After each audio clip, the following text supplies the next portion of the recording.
नमस्कार मित्रांनो, काही क्षण राहिले उद्याच्या मैदानासाठी.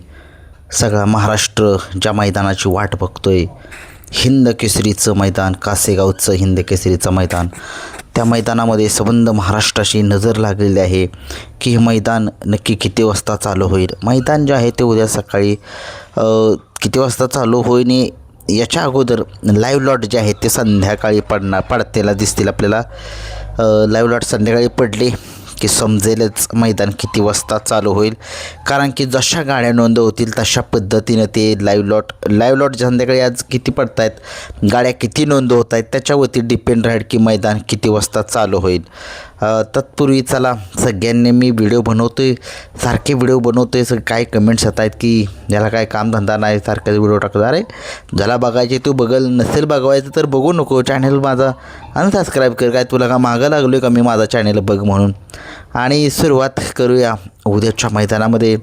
सगळे रथी महारथी त्या ठिकाणी येतील आणि उद्या सगळ्या महाराष्ट्राची नजर बकासूर, मथुर, सप्त हिंद केसरी भारत, सप्त हिंद केसरी सुंदर, महिब्या सुंदर,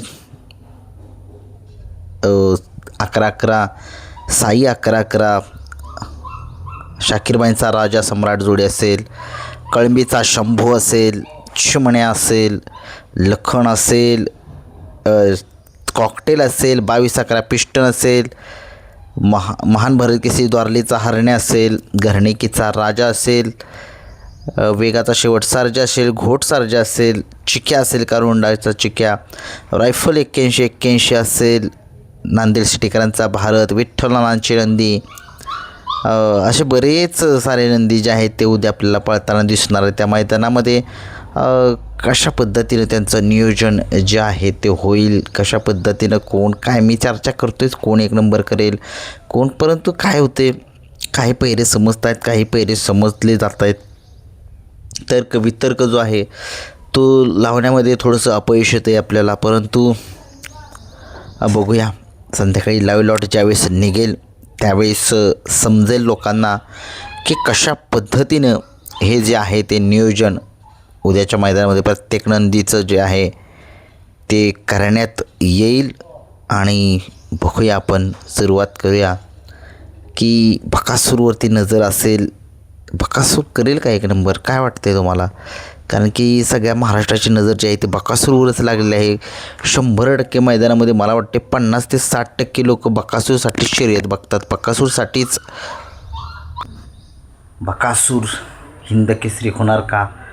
13 वेळा हिंद केसरी होणार का बकासूर? याची सगळ्यांची लक्ष जे आहे ते बकासूरवरतीच आहे, कारण की तुम्हाला माहितीच आहे 12 वेळा तो हिंद केसरी झालेला आहे.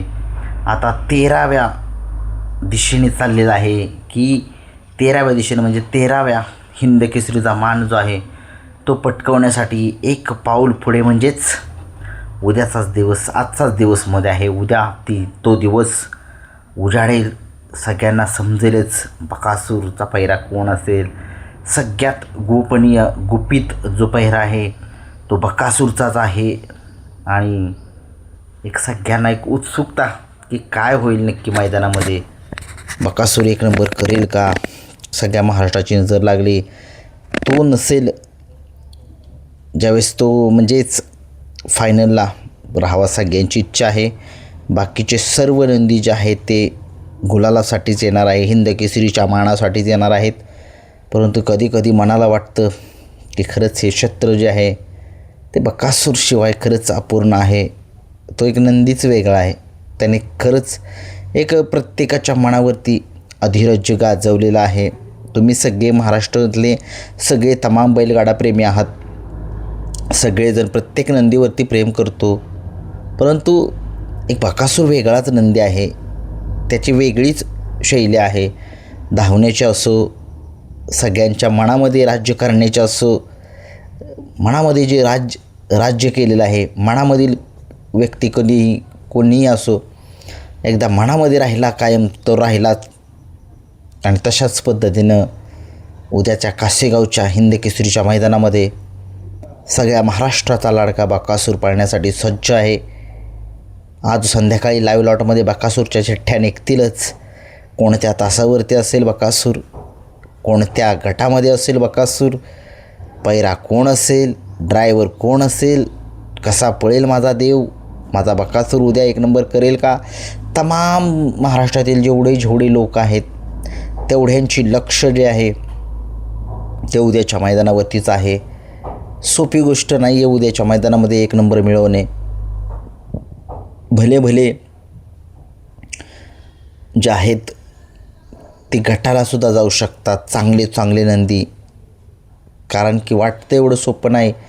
हिंद केसरी मैदान आहे आणि या हिंद केसरी मैदानामध्ये प्रत्येकजण टॉपचाच पैरा घेऊन येणार आहे, टॉपच्याच पैऱ्यात पाळणार आहे.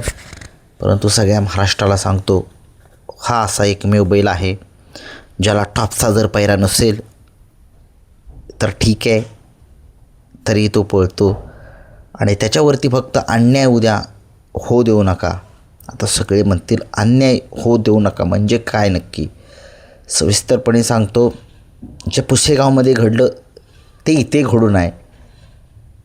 आता सगळ्यांना एक्सप्लेन करायची काही गरज नाही आहे. आता सगळ्यांना सांगतो की का खेळ आहे, खेळामध्ये हार जीत होत राहते.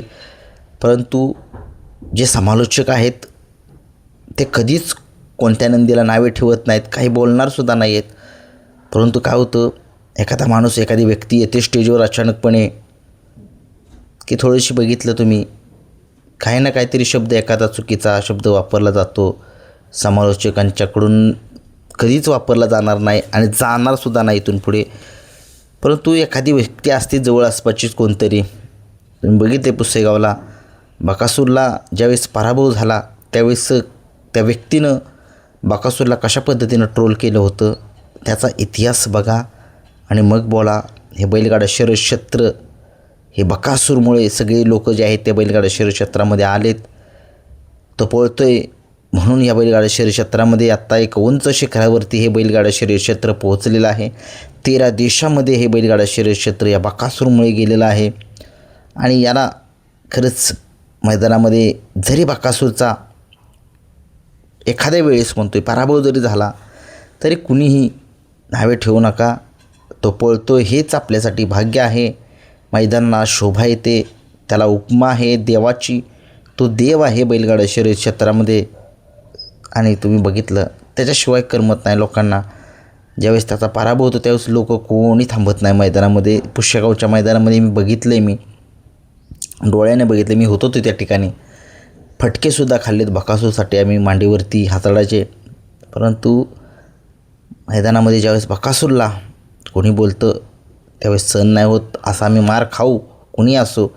तो बकासूर बघण्यासाठी जातो, मथुर बघण्यासाठी जातो, सुंदर बघण्यासाठी, म्हणजे आवडती नंदी आहेत ते बघण्यासाठी प्रत्येकजण त्या मैदानामध्ये जात असतो. परंतु बकासूर सगळ्या महाराष्ट्राचा लाडका, तो उद्या धावतोय, प्रेक्षकांची मनं जिंकण्यासाठी धावतोय. सगळ्यांची नजर त्या बकासूरवरती आहे. 100मधल्या 50 ते 60% लोक एकमेव बकासूरसाठी शर्यत बघणार. मी सगळ्यांना सांगतो, कारण की तुम्ही कमेंट्स बॉक्समध्ये सांगालच की काय नक्की कशा पद्धतीनं होईल. खरंच उद्या बकासूर हिंद केसरी व्हावा सगळ्यांचं म्हणणं आहे. अगदी माझंसुद्धा म्हणणं आहे. मलासुद्धा वाटतं आहे की बकासूर डबल सप्त हिंद केसरी व्हावा. की 2 पावलं बकासूर राहिला आहे ते पूर्ण व्हावं. बस काय नाही, बकासूरने सगळं जग जिंकल्यागत होईल. त्या रेकॉर्डपाशी जाणंच कठीण होईल कोणाच्या. सोपी गोष्ट नाही आहे 12 वेळा हिंद केसरीचा बहुमान पटकवणे. काही नंदींना गट सापडत नाही, काही नंदींना गुलाल सापडत नाही. हा पठ्ठ्या 12 वेळा हिंद केसरी झालेला आहे आणि उद्या तो सज्ज होतो आहे हिंद केसरी कासेगावच्या मैदानामध्ये, म्हणजेच जयंत केसरीचं मैदान. त्या मैदानामध्ये जरी बकासूरचा चुकून जरी गटाला जरी पराभव झाला तरीही कुणीही कोणत्याही प्रकारचे वाईट शब्द जे आहेत ते बोलू नका. मामा असतील यांना कोणालाच बोलू नका. तो नंदी पळतोय हेच आपल्यासाठी सर्वस्व आहे आणि बकासूर उद्या एक नंबर करेल का? कमेंट्स बॉक्समध्ये सांगा.